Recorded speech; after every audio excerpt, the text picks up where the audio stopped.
The Samaritan woman, the water that never runs dry. At noon, a woman came alone to the well. She was weary, ashamed, and used to hiding. But that day, Jesus was waiting for her. He said, "Give me a drink." She was surprised, a Jewish man speaking to a Samaritan woman.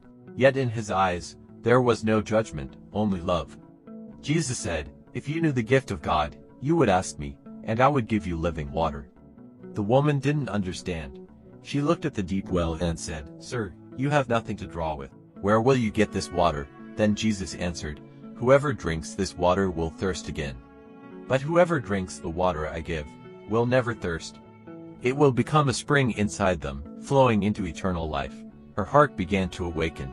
He spoke again, "Go, call your husband." She whispered, "I have no husband." Jesus said softly, "You are right. You have had 5 husbands, and the man you have now is not your husband." He knew her completely, and still loved her. In that moment, her shame met his mercy, her thirst met his truth. She said, "I know the Messiah will come." And Jesus said, "I who speak to you am he."